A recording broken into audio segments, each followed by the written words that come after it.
Hello students, today we start our topic accounting for revaluation of assets and liabilities when there is change in the profit sharing ratio of existing partners. तो revaluation account क्या होता है, assets को क्यों रिवैल्यूएट किया जाता है, पहले मैं आपको ये बताती हूँ।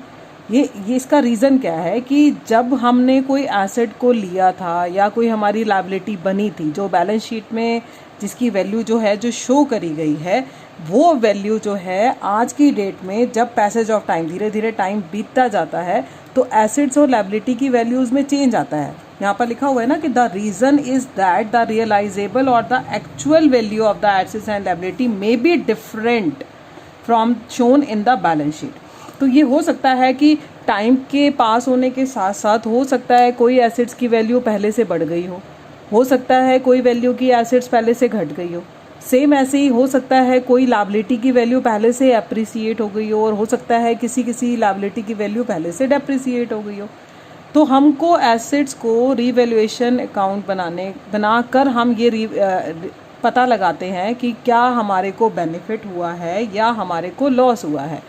ऐसा क्यों किया? क्योंकि मैंने आपको पहले भी बताया कि अगर एग्जिस्टिंग पार्टनर अपनी प्रॉफिट शेयरिंग रेशो में चेंज करेंगे तो उनकी पहले वाली पार्टनरशिप का एंड हो जाता है और न्यू पार्टनरशिप स्टार्ट होती है।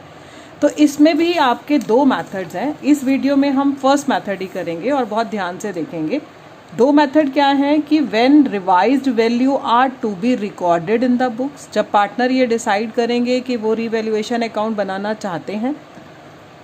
दूसरा, when revise value are not to be recorded in the books, यानी कि बैलेंस शीट में जो वैल्यू पहले से दी हुई है आगे भी उसी वैल्यू पर अगर वो दिखाना चाहें। तो ये दो तरीके हैं। तो हम पहला वाला कर रहे हैं कि जब हम रिवाइज वैल्यू को बुक्स में दिखाएंगे, यानी कि जो वैल्यू चेंज हो गई है अब हम नई बैलेंस शीट में वही चेंज वैल्यू को दिखाएंगे।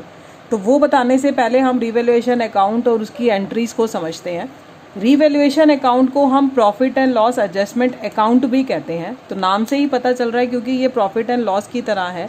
तो डेबिट में इसके ऑल एक्सपेंसेस एंड लॉसेज और क्रेडिट में इसके ऑल इनकम एंड गेन आएगा। तो मैं आपको बता रही हूँ इसकी एंट्री। अब हमारे पास 4 वजह हैं यहाँ पर मेन। पहली 4 मैं बता रही हूँ कि मान लो अब एसेट की वैल्यू जो है पहले से अप्रिसिएट हो जाती है। एसेट की वैल्यू क्या हो जाती है? पहले से अप्रिसिएट। पहला तरीका बता रही हूँ, when value of asset is appreciated. Appreciated का मतलब बढ़ गई। अब जिस एसेट की वैल्यू बढ़ेगी, अब आपको ये रूल ध्यान में रखना है कि इंक्रीज इन एसेट डेबिट होती हैं, डिक्रीज इन एसेट क्रेडिट होती है। तो जरूरी बात है जिस एसेट की वैल्यू बढ़ेगी मैं उसको डेबिट करूंगी और जो मुझे बेनिफिट हुआ वो मैं कहाँ दिखाऊंगी? रिवैल्यूएशन अकाउंट में। तो रिवैल्यूएशन को क्रेडिट कर दूंगी। Being increase in the value of dash dash dash, जो भी एसेट होगी उसका नरेशन लिख देना। सेकंड में उल्टा हो सकता है कि when value of asset is decreased, कम हो जाए तो डिक्रीज इन एसेट क्रेडिट, तो लॉस हो गया तो revaluation account debit to assets account. Asset clear? और कई बार क्या होता है कि बुक्स में कोई अनरिकॉर्डेड एसेट रह जाती है। ठीक है, थर्ड केस में मैं पहले सारी एसेट साइड से बता रही हूँ। अनरिकॉर्डेड यानी कि थी हमारे पास लेकिन हमने ऑलरेडी बुक्स में उसको रिकॉर्ड ही नहीं किया था, लेकिन अब हमें पता चल गया तो हम उसको रिकॉर्ड करेंगे तो फ़ायदा हो गया ना, अनरिकॉर्डेड एसेट्स।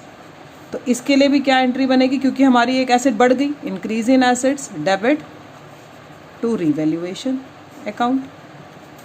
इसी तरह से लायबिलिटी आते हैं। चौथा एंट्री में क्या करेंगे? अब हम लायबिलिटी की बात करते हैं कि लायबिलिटी की वैल्यू अगर पहले से increase in the value of liability. अब आपको पता है लायबिलिटी का इंक्रीज क्या होता है? क्रेडिट। लायबिलिटी बढ़ेगी तो मुझे एक तरीके का नुकसान ही हो गया ना। और इंक्रीज इन लायबिलिटी क्या होती है? क्रेडिट। और डिक्रीज इन लायबिलिटी क्या होती है? डेबिट। तो मेरी एंट्री क्या बनेगी? Revaluation account debit to liability. जो नाम होगा आप उस लायबिलिटी का नाम लिखेंगे। सेम इसी तरह से अगर लायबिलिटी की वैल्यू क्या हो जाती है? Decrease in the value of liability, तो इसका रिवर्स। अब डिक्रीज हो गई तो हमें फ़ायदा हो गया, फ़ायदा हम रिवैल्यूएशन में क्रेडिट करते हैं। ठीक है, credit the income and gain. तो एंट्री बनेगी liability account debit to revaluation. जैसे हो कोई अनरिकॉर्डेड एसेट थी, ऐसे में भी हो सकता है ना कि कोई हमारे पास अनरिकॉर्डेड लायबिलिटी भी हो, जो अब हमें पता चल गई हो, जो हमने पहले रिकॉर्ड नहीं करी थी, अनलायबिलिटी रिकॉर्डेड, तो लायबिलिटी बढ़ी ना इससे, बढ़ी तो ज़रूरी बात है रिवैल्यूएशन में loss, revaluation account debit to liability being recording of unrecorded liability, narration लिख देंगे। तो इस तरीके से हमारे को बुक्स में मेंशन होगा कि किस किस एसेट्स की वैल्यू बढ़ रही हैं, किस किस एसेट्स की वैल्यू घट रही हैं। तो उस बेसिस पर हमने क्या किया, ये रिवैल्यूएशन की एंट्रीज को सीखा। अब हम क्या करेंगे, क्रेडिट और डेबिट का टोटल करेंगे। अगर क्रेडिट साइड का टोटल ज़्यादा आता है तो ये हमारा प्रॉफिट होगा और इसकी एंट्री करेंगे इफ़ प्रॉफिट, यानी कि टोटल किस साइड का ज़्यादा आएगा, क्रेडिट साइड का, तो एंट्री करेंगे रीवैल्यूएशन अकाउंट डेबिट। और ये प्रॉफिट किसको मिलेगा, पार्टनर्स कैपिटल अकाउंट और करंट। अब ये डिपेंड करेगा क्वेश्चन के ऊपर कि कैपिटल फिक्स्ड है कि फ्लक्चुएटिंग है। और अगर लॉस हो जाता है, यानी कि डेबिट का टोटल ज़्यादा आ जाता है, तो एंट्री रिवर्स हो गई, पार्टनर्स कैपिटल और current account debit to revaluation. तो इस तरीके से हमने ये बनाया और अब इसके बेसिस पर हम रीवैल्यूएशन अकाउंट बनाते हैं।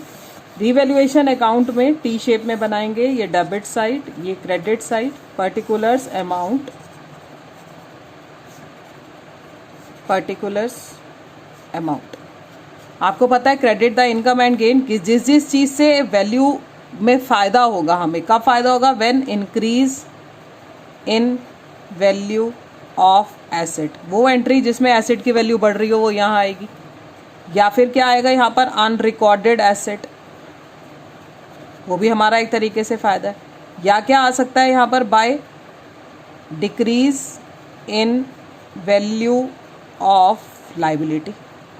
इसी तरह से डेबिट में क्या आएगा, to decrease in value of asset.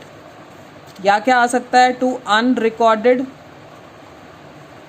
Liability. या क्या आ सकता है यहाँ पर, to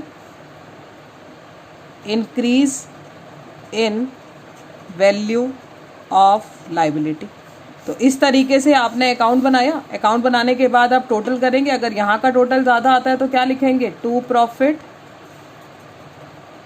transfer to partner capital account, और उनकी रेशो में मान लो ए और बी हैं तो बांट देना। और इसी तरह जैसे पी एंड एल में बांटते थे आप बचा हुआ प्रॉफिट, तो यहाँ रिवैल्यूएशन का भी तो प्रॉफिट या लॉस कुछ निकल सकता है, by loss transfer to partners capital और करंट अकाउंट, कुछ भी हो सकता है क्वेश्चन में, ए बी। तो इस तरीके से ये रिवैल्यूएशन अकाउंट बनता है। बहुत सिंपल और इजी सा रिवैल्यूएशन अकाउंट है जो मैंने आपको सिखाया और आपकी बुक में भी यहाँ बना के दिखाया हुआ है। अब इस बेसिस पर हम क्वेश्चन करते हैं, और क्वेश्चन नंबर जो 34 है वो बहुत इजी सा है, जर्नल एंट्री के साथ है, आप लोग बहुत इजी से आसानी से कर लेंगे। तो बेटर होगा कि मैं आपको 34 ही करा देती हूँ। 34 और 36 दो इलस्ट्रेशन मैं आपको समझा रही हूँ इसमें। 34 करते हैं, क्या कह रहे हैं 34 में, A and B and C were partners in a firm sharing profit and loss in the ratio of 3:2:1. On March 31st, 2017, their balance sheet was as follows. ये बैलेंस शीट आपको गिवन है।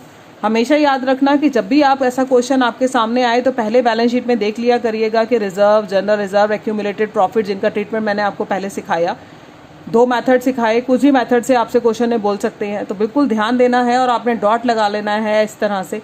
यहाँ पर हमें रिजर्व गिवन है, बस और कुछ भी नहीं गिवन है। गुडविल का पहले से वैल्यू हो तो गुडविल को कैसे रिटर्न ऑफ करते हैं वो भी मैंने आपको लास्ट वीडियो में सिखाया।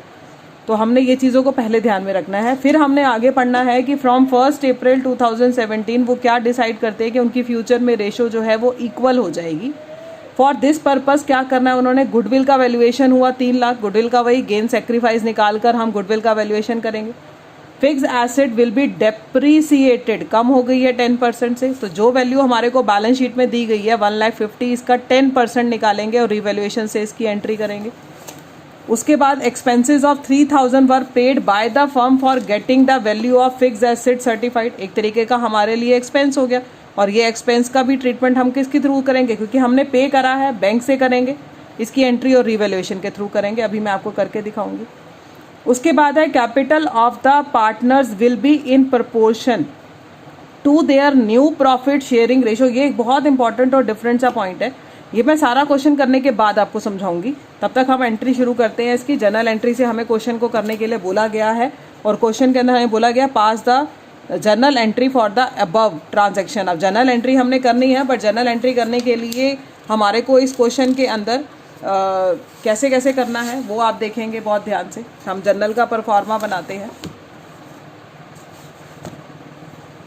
कि किस तरीके से हमने इसमें टॉपिक उठाने हैं और जर्नल एंट्री करनी है, आप बहुत ध्यान से देखेंगे। हम जर्नल एंट्री करते हैं, ये हमने जर्नल बनाया, पूरे पेज का एक जर्नल बना लेंगे क्योंकि इसमें हमें सिर्फ जर्नल एंट्री ही करनी है, कोई भी टाइप का कोई अकाउंट प्रिपेयर नहीं करना है। लेकिन अगर आपको कोई एंट्री वैसे करनी ना आए तो आप वर्किंग नोट में अकाउंट बना के भी कर सकते हैं, बट इस क्वेश्चन में तो बहुत ज़्यादा एंट्रीज नहीं है ऐसी कि आपको अकाउंट बनाने की ज़रूरत पड़े, क्योंकि रीवैल्यूएशन की भी 1 या 2 ही एंट्री आई हैं। बट फिर भी मैं आपको अकाउंट के साथ भी सिखा दूंगी इसको। डेट,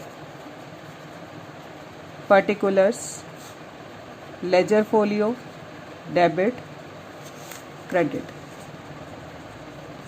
सबसे पहले मैंने आपको क्या बताया था कि बैलेंस शीट में मैंने डॉट लगाया था रिजर्व फंड के ऊपर, तो सबसे पहली एंट्री मैं इसी की कर लेती हूँ, वो ज़्यादा बेटर रहेगा मेरे लिए।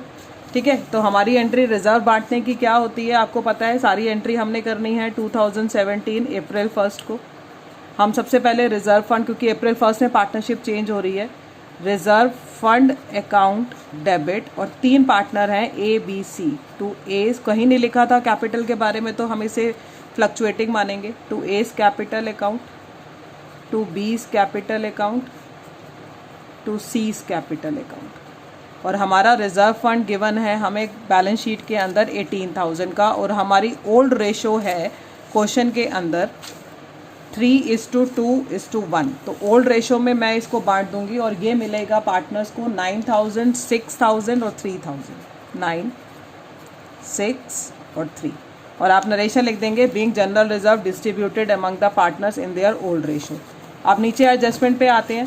फर्स्ट एडजस्टमेंट क्या बोली गई है, गुडविल। गुडविल का वैल्यूएशन करने के लिए आपको पता है कि आपको वर्किंग नोट बनाना पड़ेगा, और वर्किंग नोट में हमारे को सबसे पहले गेन सेक्रीफाइस निकालना पड़ेगा। यहाँ पर हम वर्किंग नोट लिख लेते हैं, और गेन सेक्रीफाइस निकालने के लिए हमें ओल्ड रेशो गिवन है 3:2:1, और न्यू उन्होंने क्या डिसाइड करी थी फ्यूचर में 1:1:1। सबसे पहले ए का निकालते हैं। ए का क्या निकलेगा, यहाँ पर ओल्ड माइनस न्यू करेंगे तो 3/6 माइनस 1/3 करेंगे तो इसका 1/6 का सेक्रीफाइस आएगा। ठीक है, इसके बाद बी का निकालते हैं।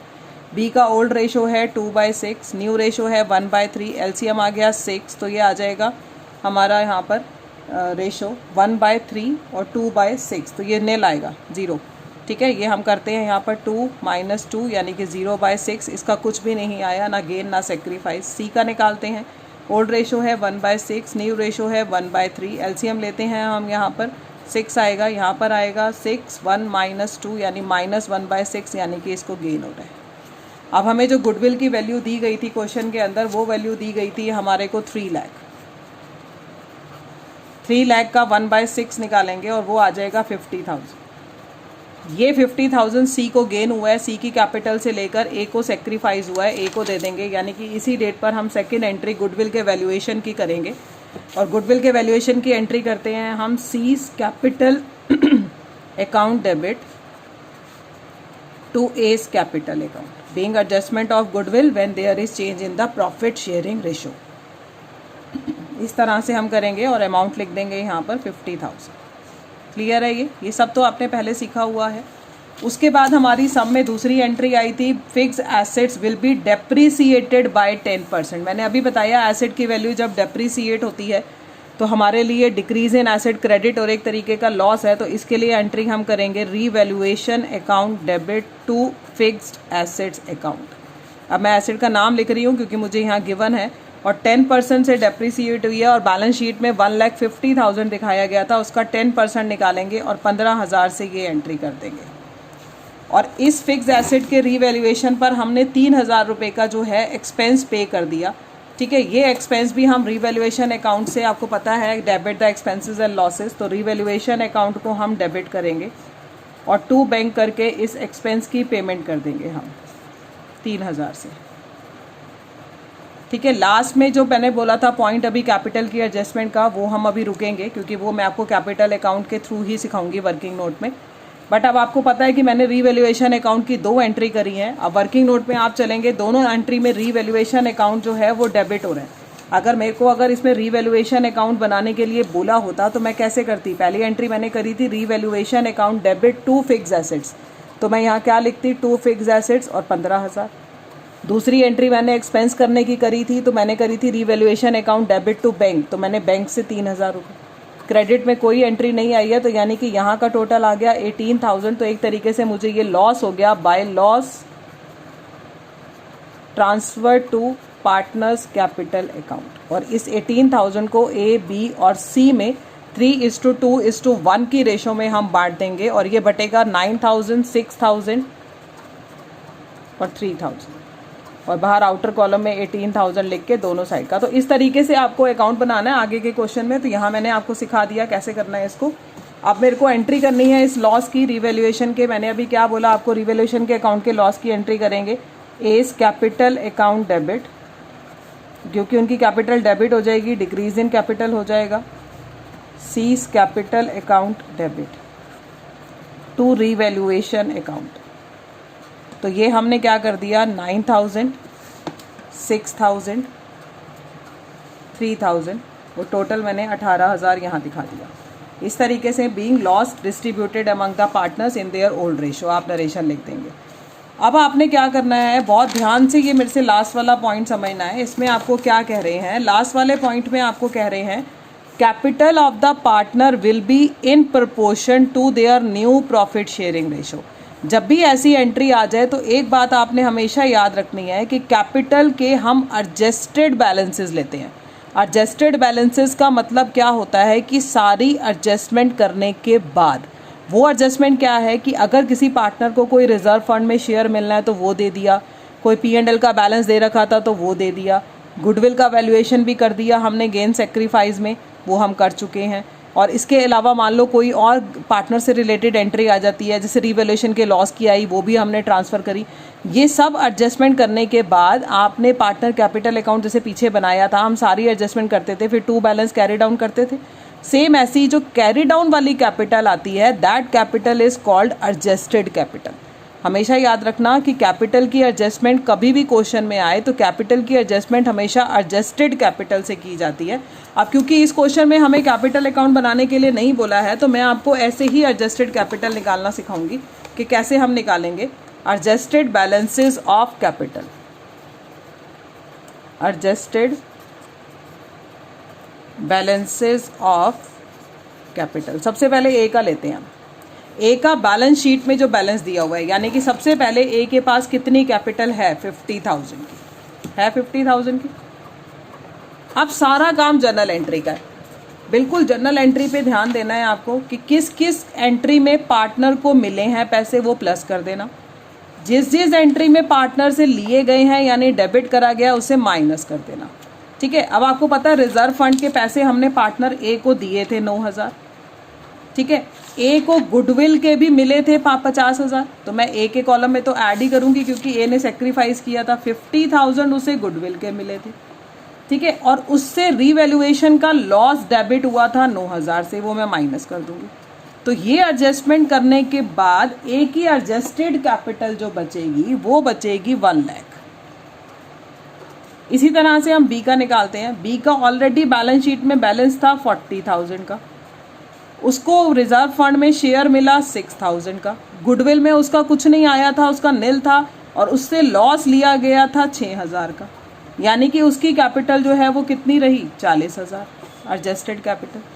इसके बाद सी पे आते हैं। सी की ऑलरेडी बैलेंस शीट में कैपिटल थी 30 की, माइनस 50,000 उसको ए को देने पड़ गए गुडविल के फॉर्म में, प्लस उसे रिजर्व के पैसे मिले थे 3,000, और माइनस उसे रीवैल्यूएशन का लॉस बियर करना पड़ा था कितना? 3,000 का। ये तो मैं कैंसिल कर देती हूँ। 30,000 थे, 50,000 देने पड़ गए, इसका नेगेटिव बैलेंस आ गया 20,000 का। इट मीन्स इसको 20,000 फॉर्म में और लाने पड़ेंगे। अब हम क्या करते हैं, फिर हम तीनों की कैपिटल को ऐड करते हैं, क्योंकि हमें क्वेश्चन में बोला गया है capital of the partner will be in the proportion of their new profit sharing ratio. पहले मैं टोटल तो निकालूं। मैंने जो ये कैपिटल निकाली 1,40,000 और ये माइनस का 20,000, इसको मैं तीनों में प्लस करूँगी। ये सब करने के बाद मेरा जो टोटल आएगा वो आएगा 1,20,000। अब इस 1,20,000 को क्या करना है, will be divided in new profit sharing ratio. मैं इसको न्यू प्रॉफिट शेयरिंग रेशो में बांटूंगी, जो क्या थी मेरी 1:1:1, यानी कि मेरी ए, बी और सी की कैपिटल। ठीक है, अब हम क्या करेंगे, यहाँ पर एक टेबल सा बना लेते हैं। मैं 3 पार्टनर बना लेती हूँ, ए, बी, सी। पहले मैं लिखती हूँ यहाँ पर एग्जिस्टिंग कैपिटल, यानी कि एग्जिस्टिंग एडजस्टेड कैपिटल। बार बार बोल रही हूँ मैं, एडजस्टेड का मतलब बहुत इंपॉर्टेंट है आपके लिए, ध्यान रखेंगे। एडजस्टेड कैपिटल ये थी जो मैंने अभी एडजस्ट करके निकाली। ए की थी 1 लाख, बी की थी 40,000, इसका -20,000। उसके बाद हम लिखेंगे यहाँ पर रिक्वायर्ड कैपिटल, यानी कि ये जो 1,20,000 का था, इसको हमें दोबारा 1:1:2 में बांटने पर, यानी कि 3 से मैं अगर डिवाइड करूँ तो हर पार्टनर को कितने मिलते हैं, 40। तो ये हमारी रिक्वायर्ड कैपिटल है जो अब होनी चाहिए, क्योंकि बोला गया है न्यू फॉर्म में ये 40, ये 40 और ये भी 40। अब क्या करना है हमें कि इन्होंने हमें बोला है कि जब मैं न्यू कैपिटल निकाल लूँ तो मैंने उसको अपनी पुरानी एडजस्टेड कैपिटल से कंपैरिजन करना है, और कंपैरिजन करने के बाद अगर उनकी कैपिटल में कोई डिफरेंस आता है, अगर उनकी कैपिटल में कोई डिफरेंस आता है तो उसको मेरे को करंट अकाउंट को ओपन करके करना है। करंट अकाउंट को ओपन करने का मतलब उनकी कैपिटल को तो मेरे को अब 40 से ज़्यादा रखना ही नहीं है। ए की कितनी थी, 1 लाख। अब 1 लाख ए की थी, यानी कि ए को 60,000 से उसकी कैपिटल को मुझे डेबिट करना पड़ेगा ख़त्म करने के लिए, ताकि उसकी कैपिटल कितने से रह जाए, 40 से रह जाए। ठीक है, इसी तरह से बी का तो कोई चेंज ही नहीं आया, इसको छोड़ देते हैं। सी के ऑलरेडी नेगेटिव में 20,000 थे, 40,000 जो थे उसके और उसको रखने हैं, तो यानी कि उसको कितने के रखने पड़ेंगे डेबिट, यानी कि इसका ये बैलेंस एक्स्ट्रा आया है। क्रेडिट, क्रेडिट का मतलब होता है ये एक्स्ट्रा आया है, करंट अकाउंट के लिए ये क्रेडिट है, ध्यान से सुनेंगे। और इसको 40,000 नई में रखने हैं और 20 उसके पहले के ऑलरेडी नेगेटिव है, इसको 60,000 से अपने आप को पूरा करना पड़ेगा। अब मुझे जर्नल में एंट्री करनी है। मैंने बोला ए की कैपिटल पहले थी 1 लाख और अब उसकी कैपिटल हो गई है 40, 60 से उसकी कैपिटल अकाउंट को हमें रिवाइज करना है। क्वेश्चन कई बारी 2 तरीके से आता है। यहाँ बोला है करंट अकाउंट ओपन करके करना है, कई बारी बोल देते हैं for capital will be adjusted by introducing और विड्रॉइंग द कैश। कई बारी कैश से भी बोलते हैं कि कैश लेकर आएंगे या लेके चले जाएंगे और अपनी कैपिटल को एडजस्ट कर लेंगे। अगर यहाँ कैश होता तो ए जो है वो 60,000 का कैश लेके जाता और सी जो है वो 60,000 का कैश लेके आता। तो अब हमें यहाँ पर कैश से एंट्री नहीं करनी है, हमें ए की कैपिटल को 1 लाख से हटाकर 40 करने के लिए 60 से उसकी कैपिटल को डेबिट करके बाकी के 60 उसके करंट अकाउंट में ट्रांसफ़र कर देने हैं, क्रेडिट कर देने हैं। यानी कि बैलेंस शीट की लायबिलिटी साइड में दिखाएगी फर्म ये 60,000 का करंट अकाउंट का ए का बैलेंस, क्योंकि अब ये फर्म की लायबिलिटी है कि ए के 60,000 फालतू थे जो कंपनी ने, फर्म ने क्या करा, करंट अकाउंट में रख दिए। बहुत ध्यान से सुनना ये वाली बात। अब सी के केस में उल्टा है, सी की कैपिटल कम थी और 40 उसे और मेंटेन करके रखनी थी, उसको 60 लाने हैं, यानी कि उसकी कैपिटल क्रेडिट और उसका करंट अकाउंट डेबिट। सी का करंट अकाउंट फर्म की एसेट बनेगी, जो ये शो करेगा कि सी जो है 60,000 रुपये फर्म को देगा, तभी उसकी कैपिटल कितनी हो जाएगी, 60। तो ये मैंने जो ये एडजस्टमेंट सिखाई, एडजस्टेड कैपिटल का मतलब मैंने आपको बताया। प्लीज़ बच्चों, रिवैल्यूएशन अकाउंट आपने मेरे से सीखा, बहुत ध्यान से रिवाइज करना है कैपिटल की एडजस्टमेंट करने के लिए। फिर मैं एक बार लाइन को पढ़ रही हूँ। उन्होंने बोला है capital of the partners will be in proportion of their new profit sharing ratio. For this purpose current account will be open. कई बार लिख देते हैं for this purpose may be firm जो पार्टनर है वो कैश लेके आए या कैश लेके जाए वाले तरीके से भी बोल सकते हैं। और मैंने फिर बोला कि ये कैपिटल जो होती है हमेशा एडजस्टेड कैपिटल होती है। एडजस्टेड कैपिटल का मतलब सारी एडजस्टमेंट्स करने के बाद कैरी डाउन वाली कैपिटल। मैंने पहले वो एडजस्टेड कैपिटल निकाली तीनों की, उसका टोटल किया और उसको न्यू प्रॉफिट शेयरिंग रेशो में डिवाइड कर दिया। फिर मैंने कंपैरिजन किया कि पहले एक की कैपिटल कितनी थी और अब कितनी रिक्वायर्ड है, बाकी का करंट अकाउंट में ट्रांसफ़र कर दिया उसकी कैपिटल को और इससे मंगवा ली। इसकी कैपिटल जो थी वो हमको डेबिट करनी पड़ रही है, ठीक है। कैपिटल अकाउंट को तो क्रेडिट करेंगे बट करंट अकाउंट जो है वो डेबिट होगा, क्योंकि हमें यहाँ करंट अकाउंट से एंट्री करनी है। कैश होता तो ये लेके चला जाता, ये लेके आता। तो ये दो ही तरीके हैं जो आगे के चैप्टर में भी ऐसे ही करने होंगे, इसलिए इसको बहुत ध्यान से इलस्ट्रेशन को आप करेंगे। इस बेसिस पर इलस्ट्रेशन नंबर 35 आपसे बहुत आसानी से हो जाएगी। इसमें कैपिटल एडजस्टमेंट भी नहीं है, तो ये वाला तो सम बहुत ही ईजी है। बट 36 इलस्ट्रेशन में फिर से कैपिटल एडजस्टमेंट आ रही है।